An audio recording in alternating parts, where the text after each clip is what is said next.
Welcome to Making Metrc Easy, presented by Outlaw Technology. I'm Hans Dietrich. And I'm Bray Oaxaca. And each week we speak with the companies in the trenches of the seed to sale process. Our guests today are Alex Cantor and Mike Cohn from Nature's Care and Wellness in Maryland. Welcome, guys. Thanks for having us. Thanks for having us. This is exciting. We're excited to have you. Nature's Care and Wellness is a dispensary in Perryville, Maryland, and has been working with Outlaw for a few months now. Alex is the general manager and Mike is inventory manager. Once again, welcome. And we've also got Dave Eagleson, our CEO and regular guest with us here today. Happy to be on. So guys, a little later in the show, we want to talk some more about Nature's Care and Wellness and what you guys do there.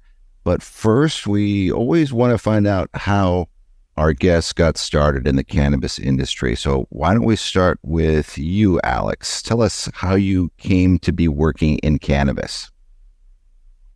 Well, it's really something I've always liked, always been passionate about. I was that kid in high school writing papers about legalizing cannabis. As soon as Maryland started rolling out these medical laws, I started applying that dispensary I heard of, and luckily, the closest one to me right away got back to me, and now I've grown with the store, so it's been awesome. And Mike, what about you? How'd you get started? I came from the construction industry. It's not as traditional as, others may be, but, I have always been a cannabis user. It was probably about 2012 when I realized that, it had potential to be a job and a career. When I was in the construction industry, I just saved up a bunch of money and knew that I was going to apply and try to and do anything I could to get in the industry. Ended up working at Nature's Care and Wellness, started out as a bud tender packager. I've just always been, fascinated by it. I can remember one of the first times I tried cannabis and thought, well, what about this is, can make it have these different effects. And I've just, always been interested about the different effects, the different health benefits, kind of jump ship in my career. And I had to look back. It's been great. I love Nature's Care and Wellness. I love helping people. I love buying the inventory. That's my favorite part of this job is buying massive amounts of cannabis. And your technology really helps me keep that straight and helps me curb the stress. So that's cool, Mike. You are so right about that. The different effects depending on what you're using and what strain. I think that it really should be a way to educate people even more, especially when they're first trying it out. So many of us, when we try it out, we have no clue what we're doing. We just take whatever's handed to us, and it could be something that makes it so you don't ever want to try it again. And I mean, do you guys have any thoughts on that? Well, yeah, there's totally the right strains and the wrong strains for everyone. I've heard so many stories where people are like, yeah, I smoked weed once when I was in high school and had a panic attack and hated it, never tried it again. Exactly. When you're getting from a drug dealer on the street, you didn't have any idea what you were getting. Nowadays, we have the luxury of, hey, we have this, this, and this, and it does this and this to you. And, we can really cater it to exactly what somebody wants. And people get a whole different experience these days. So it's nice to be able to have those options. It's not a one-size-fits-all kind of thing at all. Now, I'm curious, you guys have been in it a while and know it well as, enjoying the product itself. Are you seeing consistencies finally? Because I've also seen things where you'll go in different states and it could be, and again, I'll pull a name just out of my hat, a purple haze, but it might be different in different states.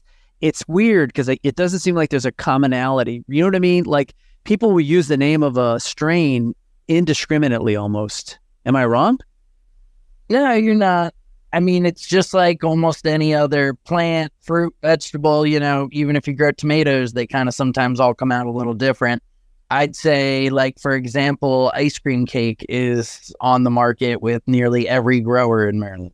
And they be totally different, just based on how it's grown, each batch, The beauty of it, in my mind, is that it can be different every single time. You never know what you're getting. It is unique each time. And that's where knowing the cannabinoids and knowing the terpenes really comes in handy, because then you really get to break down what you're getting, what you're consuming. Do you think that makes it hard for your patients though? If I come in and I try one particular cultivation's, strain of ice cream cake and I really love it and I come back and it's out of stock, I'm obviously going to ask the bud tender like, hey, I had this one from this particular cultivation. Do you have something similar? And, I always worry that, you always want to make sure that when you go in looking for something, you're going to get what you're looking for. So how do you guys kind of make that adjustment? It does get tricky, especially for people that are newer to this. You're almost always finding what's comparable because, yes, you might have something that was perfect and then you never see it again, at least not in the same exact, profile that it was before. So there is a lot of, hey, this is similar. This is going to do the same kind of things. And people do sometimes get a little frustrated with that where, they just want one thing that works. We're, I think, a lot used to pharmaceuticals where, you get a pill and it does the same thing every single time and it, works. A lot of this stuff it's just not like that. It's, it's kind of part of the nature of being holistic. It is natural. It is a little different every time, but definitely, people, I've seen the frustration where I just want what I had last time. I want it to be the exact same, and it's easier said than done. Yeah, with that, I'm curious. So with things like edibles, though, and those situations where, set dosing, set amounts, those are fairly consistent, wouldn't you say? I assume that the variation is going to be more in flower products, correct? Yeah, for sure. Edibles is a little more refined and consistent. But even with edibles, sometimes you're using a bunch of different plants to make them. So even the makeup of it can be a little different. And with edibles, you got so many other factors that play in, like what you've eaten, how much you've eaten, how fast your metabolism is, all sorts of different factors play in on the edible side. So yes, it's more consistent, but it's still unique to your body. Yeah, it's still unique. It's not I'm consistent everyday thing. Yeah, I think part of the reason we're asking these questions is, again, with listeners, we just kind of want to educate folks. I mean, myself, I've got a lot of neighbors. Of course, I'm in Maryland like you guys are. When adult use hit in July, I've got neighbors going, what should I buy? I'm like, I'm no expert. Go talk to the people at the dispensary. This is what they do for a living. And I said they're referred to as bud tenders. So it was almost an education of my peers, if you want to call it that. I'm in my mid-50s. So my neighbors are just like, well, maybe I'll start with an edible and see how that goes. You know what I mean? It's like Hans pointed out, a lot of people, I think, have a genuine interest in the product line and products in general. I just think some people are, I hate to use the word scared, but maybe that's the right word. They're hesitant. Like, what do I do? Where do I go? Any thoughts on somebody just walking in the door or recommendations you guys have of, what are the things does a bud tender ask for? Do you ask like my age? Do you ask what I'm trying to deal with? I've had people come in and, to look at the size of the menu and totally freak out. And then out and then call back an hour later and, then come back in to buy stuff. So, but look, good, got on. Wait, that's cool. What you're looking for, what kind of, how do you want to feel, are you looking for pain? Are you recreational? Are you just looking to get high? You just gotta let me know how you feel, and then we kind of go from there. A lot of people are looking for load testing stuff. That way they don't want to get too paranoid or freak out or be too high. And then a lot of people come in here and want the highest stuff possible. So it's really just asking the right questions to every single person that comes through the door. And that's the only way to get them what they want. You can't just assume that everyone wants to be as high as possible all the time, because you're not doing your job as a bud tender. You have to ask the right questions. You have to ask what people like, if they want to be up, if they want to be down, if they want, what kind of flavors they're looking for. So, the more you dive in, the more you get to know that person. And then that person, wants to come back and shop with you, which is what you want. So it's all relationship building, which is important. And I don't want to get into this, what I'm going to ask right now or bring up, but I have heard a lot of talk recently about genetics testing that they can do on people before they try a particular strain or product, because they're able to tell you, well, this will affect you this way. This is what you should be using, whether it be, sativa or indica. But have you come across any of that kind of testing that they do on people now before they actually buy something from you? So I really haven't heard of people doing that and whatnot, but I understand how that could work. Because yeah, I mean, if you understand your body and what it's going to react to, then it, in that sense, you're going to get what you're looking for. But it's so unique. It's hard. I mean, a lot of times people come in, and first thing I kind of would tell someone is you're going to have to try a few things. It is a little trial and error. So, I mean, being able to test someone ahead of time would really cut all that out, kind of get you right to where you want to be. So speaking of the right products for people, why don't you tell us a little bit about Nature's Care and Wellness? How big are you? How many products do you have? Tell us a little bit about the company. Well, actually, great time. My owner just walked in, and, this has been his pride project forever. And we were the 9th dispensary open here in Maryland, and we've just been growing ever since, trying to offer the best experience to patients, help people out, and really educate people and break the stigma that's been on cannabis forever. And one of our biggest things is we're a bunch of local boys making it happen in the cannabis industry against big companies out of Detroit or Chicago or Canada. And we're just the local boys making it happen, competing with the big boys. That's awesome. Sweet. Why don't you introduce yourself? I hear the owner's voice right there. Yes. My name is Bobby Windsor. We established Nature's Care and Wellness back in 2014 for the application process, and we were put in the lottery, and we won in 2017, and we've been on track ever since. Bobby, great to have you here. Nice to meet you. Great. You as well. Thank you. Get back to it. Thanks, Bobby. How has the industry been there in Maryland been treating you guys since July 1st when you guys went adult use? It's been nothing but growth, really. I mean, I think at first we felt like it probably roughly doubled. We had our whole medical patient customer base, and then we got a whole second group of customers, really.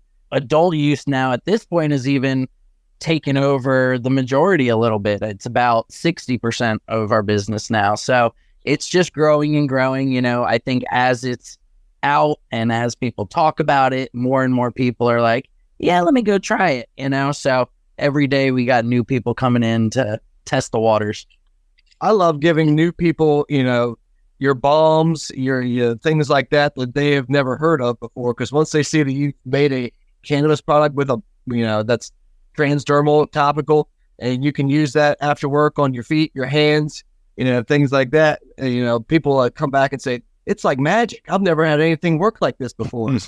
That's marijuana. That is cannabis.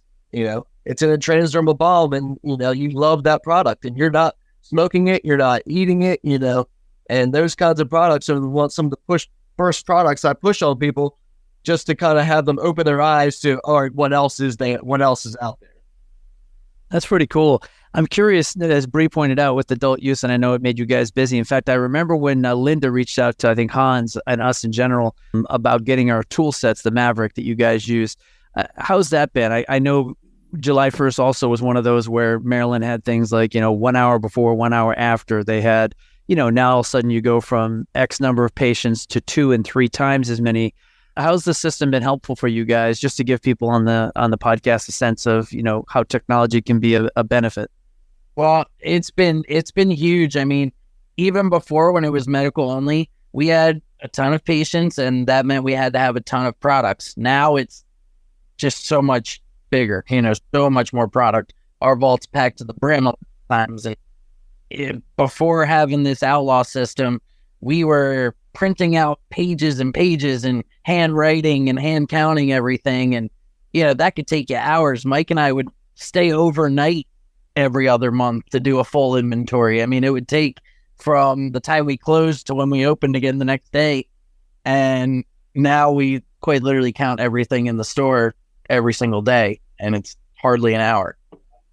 So it's been revolutionary. It's frankly probably one of the only ways we could really stay on top of it and keep it all straight now that it's grown so much. For sure about that. I mean, the handwritten list, we could never, ever keep up with the amount of inventory we have now. But with the gun going through each of our lockers and scanning everything and taking a glance and having a quick count and having it go to my computer and I could just print out an Excel sheet. It just speeds up everything so much. We could never, ever keep up with handwritten lists, with the inventory we have now compared to the Outlaw gun.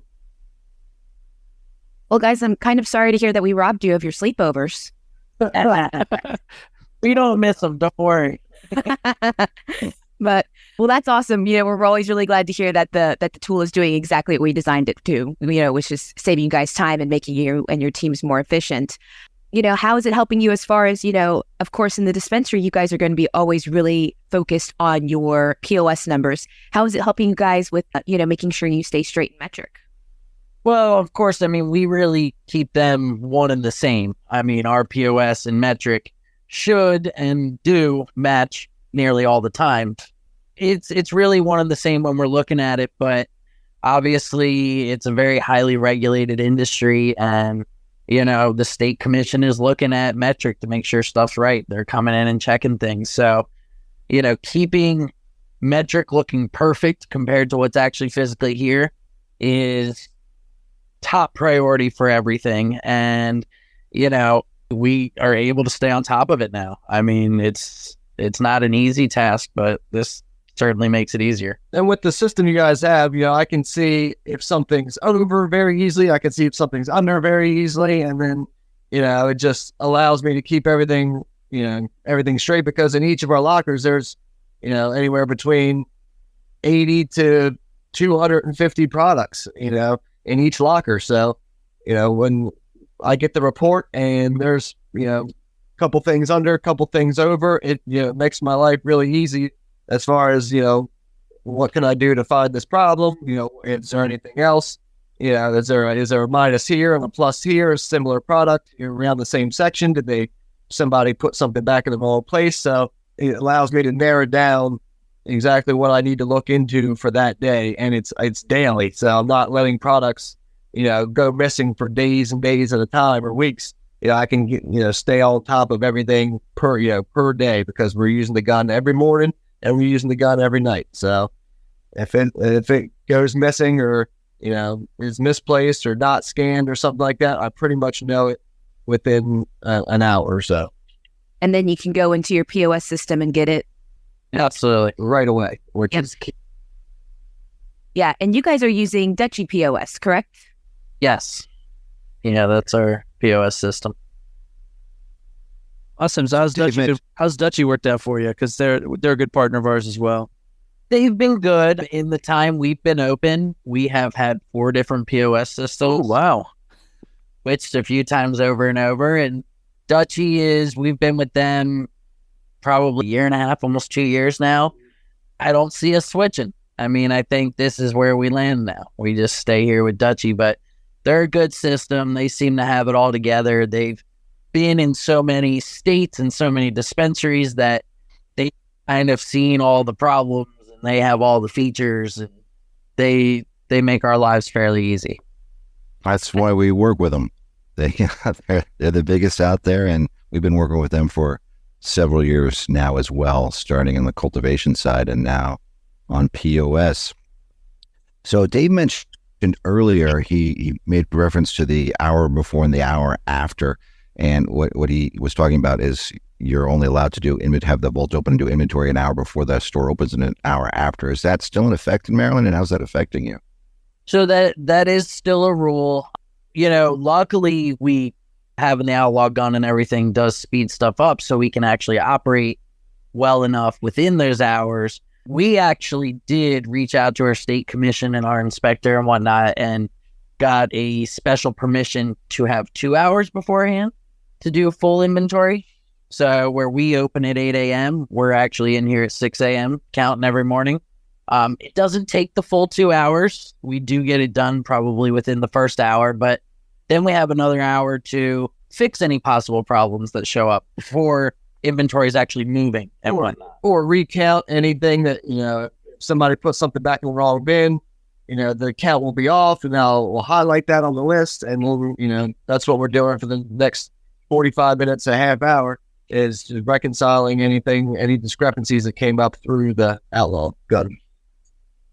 Yeah, and I'm curious, you guys, now that you've used it for a while, and we do appreciate, thanks again for being a client, mind you, that goes without saying, but I know Bree and I went up to visit you guys. You were kind enough to kind of walk us through and show us everything, and kind of love the vault area with the kind of the metal cases and things that you guys have. I always thought that, you definitely have your act together. In general, though, how hard has it been to train your personnel even using the tool set? And I ask that because one of the big things that we're always trying to kind of drive towards is making it as easy as possible, because what we keep seeing, not just in Maryland, I mean, coast to coast, is turnover. The turnover in this industry has been tremendous. I mean, it's a lot of hard work, and I don't think people appreciate that.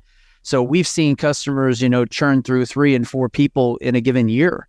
You guys kind of, hopefully you've settled in and aren't seeing that, but has the tool been pretty easy to train people on?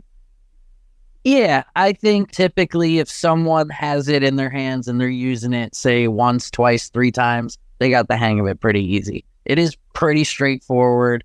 You do need to be showed it a little bit, but people catch on pretty quick. Even the ones that are not as tech savvy, they seem to catch on just fine.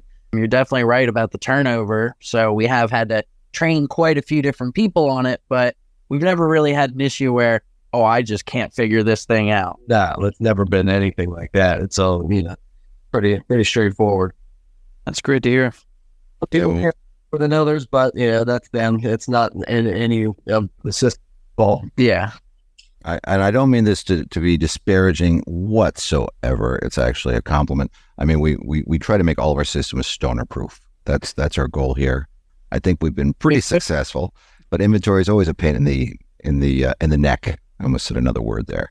I wanted to ask you too, what are your biggest movers? What are what do you sell the most of? What's your premium product that you guys sell? It was flower and pre-rolls. I would say since recreational, it shifted to cartridges. I mean, we are going through so many cartridges. It is unbelievable. And, it's always pre-roll. We have a pre-roll deal on Fridays. Friday was normally our busiest day. Any kind of, bulk days that, they get pretty busy. But the number one mover that's selling all day, every day right now is cartridges with the adult use. Have you seen a lot of people asking for some of the old landrace strains? People want their classic strains, the one they remember from, whenever they were smoking when they were in their teens or 20s. So people always want their classic things, and they're not always out and available. I mean, I remember when we first started, Acapulco Gold was like one of the hottest things out, and you never really see it. But people want it all the time. They want their old school strains. They want that feeling they had back when they were 16, 17 years old. That's what they're going for. Nostalgia to it. You're never going to get it back, Hans. We're never going to get it back. We're never going to get it back, no. So tell us, how can people find you, contact you, read more about you? What are your social media handles, websites, things like that? We are on Instagram as just Care and Wellness. We are on Facebook as NCW Medical, Nature's Care and Wellness. If you search either, you'll find us. Our website is ncwmedical.com. You can always give us a call. We're happy to talk to any. Our store phone number is 443-252-1383. We're always answering the phone, talking to people. I know not everyone wants to get on the computer and look stuff up. We definitely have a lot of not tech savvy, a lot of older patients and customers that rather just talk to a person than get online. So we're always on our phones if online doesn't work for someone. And where can they order? What sites are you guys on? So off our website, ncwmedical.com, we do have our menu right on there. There's a button that says order now, and it takes you right to the menu that Dutchy POS builds for us. And it has all our inventory in real time, and people can place their orders. They come right through on our pre-order machines, and we fill them pretty much right away. Awesome. And we have one last question we ask of all our guests. Bree, would you do the honors, please? All right, Alex and Mike, the world wants to know, who is your favorite outlaw? Favorite outlaw? That's a good question. Yeah, it can be fictional. It could be made up. It could be a lot of things, but we've gotten a wide range of answers, I can tell you. Well, I'll tell you, I've always loved, whether it's it's watching the documentaries on Netflix or something, but I've always loved watching stuff about like Pablo Escobar and the cartel, all that stuff. Always El Jefe. Yeah, always been so intriguing. I'll watch Narcos all day on Netflix. Have to go with Pablo Escobar. And Mike, what about you? Thinking this is a tough question on this one. I'm a little bit older. I grew up, my grandparents were, into like westerns and stuff like that. I'm gonna have to go Clint Eastwood kind of thing, just the old western cowboy kind of deal. That's kind of what I envision when I think of an outlaw. From the good, the bad, and the ugly. Yeah, black. Yeah, 9-gallon black hat, 6 shooters on their side, just ready to do whatever they want to do. Awesome. Well, thank you very much for joining us today. Thanks for having us. We really enjoyed having you. It was a great conversation. And thanks everyone out there for listening. If you have any questions you'd like us to ask on our show about compliance, Metrc, or automation, please email them to us at info@outlawtechnology.net. And if you know of any dispensaries, cultivations, processing facilities, anybody in the industry who you think needs to automate, this would make their lives easier, please go to our website under resources on the referral section and send them our way. You can download past episodes of our program by going to outlawtechnology.net, cannabisradio.com, or the Cannabis Radio app for iTunes and Google Play, as well as subscribing to the show on Apple Podcasts, Google Podcasts, Amazon Music, Pandora, and Spotify. Thanks for listening, and be well.